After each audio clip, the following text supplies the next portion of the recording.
Hi, Rita. Thank you very much for joining us for My Career in Tech, featuring women in technology, empowering and supporting diversity. So I thought that you could start a little bit by telling us about yourself and your current role, but also about your amazing volunteer role with the CIO Association of Canada. Thank you so much for having me. I'm Rita Lazar-Tippe. I have just under 30 years of experience in digital transformation and innovation, comprising both of private, public, and not-for-profit sectors. And I'm currently the Director of Insights, which comprises both of data and information, corporate-wide innovation, and IT operations, and I contribute to IT strategy for the Alberta Pension Services Corporation. As far as my involvement with CIO Association, looking way back, I joined the Edmonton chapter board, and it was such an amazing experience. And I've had the pleasure in 2013 to transfer to the national board, which I currently chair the finance and sponsorship portfolios. Wonderful. Thank you so much for giving that overview. And thank you so much for your time and commitment and your volunteerism with the CIO Association. We appreciate that very, very much. So this year, and by the way, it's International Women's Week this week, and we just had March 8th on Tuesday, and we're recording around this time.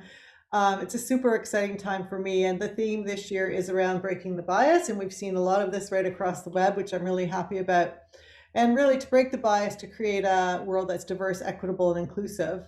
But we know in Canada that gender diversity, especially for women in technology, is very, very low. So just wondering how you've had to deal with gender bias in your own career, and then what are some examples of how we could improve inclusivity, especially in the tech sector? Challenging questions, but very important and very pertinent as we move forward as well. So throughout my career, really the focus for me has been on my value. How do I provide value to organizations? What are the business problems that I foresee? So my perspective has been a little bit different. And I wasn't so much focused, I would say, on the bias elements of it until, quite frankly, I think further in my career there was more discussions, more conversations around that. But it was really around that focus and the value. So really acquiring more of the knowledge, more of the demonstrating my competency, and really, again, driving that focus on business delivery and outcomes. What is, though, really pertinent is when you look at teams, and there's a significant amount of research and information that we have, is that diversity in teams. And I've had an absolute privilege of building high performance teams, and they do very much comprise of that diversity in order to really have the view from not just from a gender and age perspective, but experiences and backgrounds and mindsets and perspectives. It really does, it's really evident, quite frankly, from my experience, that those teams outperform any others. So from outcomes wise, but also in engagement. How do they engage amongst themselves? And what are those relationships that are built? So I think that's really evident and it's pertinent. And as we continue to build out teams and we continue to foster that type of collaboration, those are really pertinent elements that I think most organizations and most leaders are understanding, seeing, and certainly capitalizing on. So that's been an absolute huge value, and I think that's great. In terms of the tech sector aspect of it, I think it's a multi-pronged approach, and it spans across all levels. So when we look at education-wise, you look at from an elementary perspective, junior high, high school, and then into the workforce. There's all kinds of programs that need to be put in place, and there are some, but I think there's more that can be done to make sure that girls have those opportunities, that from a coding perspective, from all of the technology, and there's a wide span of those opportunities that are there, and technology sector has spanned significantly. Making sure that those options and that possibility is there and it is encouraged. The other thing that I would look at is in the workforce. So from a women leadership perspective, how do we provide mentorship and coaching for those at different stages of their career? I think that becomes really important. And then the third piece that comes to mind for me is really around your own organization. How do you contribute in a different way that drives the changes within the organization as well? So everybody has a voice, and there's that level of engagement and awareness. I've had great privilege, and it's been an honor, and I'm humbled when I get asked by other individuals, females within the organization, of being a coach and having the mentees. I get a lot out of that experience as well, and I really appreciate having those types of candid conversations and building those relationships internally and having that support within our organization. Really appreciate that feedback. And we've just started working with Hacker Gal, which is CIO Canada Association is working with Hacker Gal. It's an organization that helps train girls in grade 6 to 9 on how to code. And really, we've been talking about that with them, about the words, computer science and what that means and how to demystify it. So, I really do agree with you. It's starting at various times in age groups to encourage learning about STEM or STEAM, and then advancing through your career, having that support you need and making those changes. I know for me at my space right now, I certainly am making, we've talked a lot in this series about intentional work, intentional changes to how I view breaking the bias. So I really appreciate that feedback. So let's go on to talk about something really wonderful. In 2021, you were awarded the Next Generation CIO of the Year award from IT World Canada. Congratulations on that. We talk a lot about the CIO in our scope of work and how they build their personal brand, really to ensure that to support and ensure that they have a voice heard at the boardroom table. Can you tell me about that, the recognition there, and then just how that helps to support career goals? Thank you very much for the congratulations, but it does comprise of a lot of work from multiple different individuals within the teams that have contributed to that great outcome. So it is absolutely not just my own doing. It is all around the individuals that have contributed. So appreciate that. As far as for myself, I am pretty passionate about the initiatives I undertake. I think the passion is so essential. Not only does it give you that motivation and that drive that you need, but it inspires other people around you. And so I think that whether it's through embedding innovation in the DNA of the organization, whether it is through the data management program that we've undertaken, and those are just a few examples of some of the initiatives that really drive change within the organization.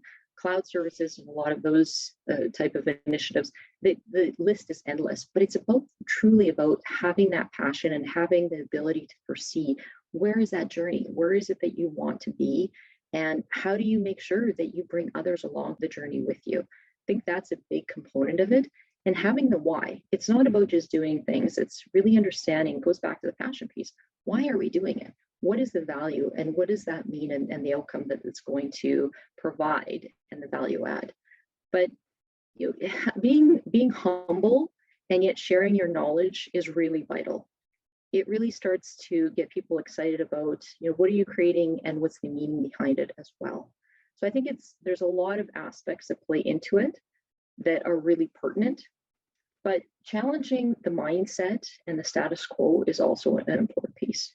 Exploring new ideas, new methods, capabilities, and really having that focus on what is that business outcome and enablement that becomes pretty pertinent. Thank you for sharing that, and congratulations again on the award. And I think all of the things that you've talked about, and there is, like you said, a lot of research around the impact of women in leadership. A lot of those aspects that you talked about certainly contribute to the value women bring to the table in their leadership roles. So I appreciate that feedback very much. Moving on to the next question, I just wanted to ask you, are there 3 actions you do in your daily work-life balance to break the bias and encourage a voice for women, especially in tech? So the ones that come to mind for me is, one of them is really sharing your experiences. And don't worry if those experiences, in your own mind, if they are, big type of audacious and hairy type of goals that you've undertaken or outcomes that you've had. It's really around helping to drive change. And different people will have different perspectives. So being able to stop and listen to others around you, I think is really important. And making sure that you do, it goes back to what we talked about a little bit earlier, having the diversity in your team and providing that voice to everyone, I think builds not only great team dynamics, but builds trust within the team and the ability to have better outcomes. And when I look at our organization, just as an example, we've got great diversity. We've got roughly 71% of the board members currently are comprised of females. We have a really strong complement of management within the technology group that really does have a good balance between that gender element of it. But there's more work to be done. Mm-hmm. And when I look at from what my contribution is in terms of moving forward into the future, and I know that my peers have talked about it as well, it's a recruiting process to make sure that you have the appropriate level of panel representation on the interview throughout the interview process. Make sure that when you're reviewing the candidates, that the candidates it's the qualification. The focus is on the qualification, making sure that you've got the right people that you're assessing and bringing into the organization, but also having, if it is a female within the tech sector, they get some extra points as part of being the candidate. So you're not just looking at it from the gender side of, obviously you're looking at the competency, but there is a little bit of that gender to make sure that you're balancing your teams as well. And then I think the piece I talked a little bit earlier about is that practice the intentional listening to ensure that every team member is heard and that the contribution is there. And some people are not comfortable speaking out in a team environment for various different reasons, but making sure that you circle back with those individuals so they're feeling that their voice is important and they are contributing. Oh, I love those tips. I really do. And I think it is important to make sure, especially in the interview process, to ensure that, you really do try and break the bias of how you look at interviews, look at people, look at their experience, look at their education, and be very intentional around that. I think that's very, very important. And so I really appreciate your feedback. So the last question we have for you, Rita, what are the 3 tips you could provide to a woman, maybe a younger woman who's starting her career, on how to just navigate your career? Being a lifelong learner. I think that's always really pertinent and critical. And with that comes the ability to be curious, being curious and being open-minded, really listening to others' perspectives and having that diverse, experience in the room. I think that really sets the stage of what others are contributing and your own growth and development. I think being authentic is really critical. And it's really around how you show up and how do you demonstrate. So having that value that is important. What are the values important to you? To be true to yourself and walk the talk. Those are other things for me that are really critical and important. And I think it starts to demonstrate good leadership and just good way to engage with others. The other factor that I think about is choosing your mentors carefully. They will provide you with absolute great insight, and they're one of your greatest supporters. So to be able to choose the right person, and it is a journey. And so throughout your journey, you're going to have different needs that you're going to require from that different mentor. But choosing them is going to be really critical and be thoughtful. And I wish I would have done that earlier in my career, been really intentional of choosing the mentor and making sure that they guide you through some of your journey as well. The other one is taking leaps and ensuring you're not complacent. Being uncomfortable is okay. Being uncomfortable means you're growing and you're evolving and you're developing. Complacency is challenging, and different times throughout your life, you're going to have different reasons. But really challenging yourself, I think, is really pertinent, and it'll help you grow. And then the last one, really be thankful to your family, to your team members, to your leadership, because they all contribute to your success. So taking the time, people talk about taking the time smelling the roses, but it's also looking around you and making sure that that support system is aware that everything that you're doing, you are appreciating, and they're part of that journey with you. I love that, especially right now in the times that we're facing with coming out of a post-pandemic and the tragic, world events in Ukraine. I think, I know that I'm being more intentional in how I speak to people, and we make sure we phrase properly, all of these things, and really look at what they might be challenged with and facing, because we don't often know when we just look at someone, so the idea of being intentional and thanking the people around you, I think, is so important, and such an amazing way. I'm getting goosebumps to end this interview, but thank you for that very much. And thank you for joining us. And obviously your ongoing commitment to advancing the careers of women in Canada, especially in technology, and also for your ongoing commitment and support to the CIO Association. We really appreciate you having you here for this interview. So thank you very much, Rita. Thank you. It's been a pleasure. And as always, I look forward to all of the great things we're going to take as part of the CIO Association moving forward. And I hope more join us.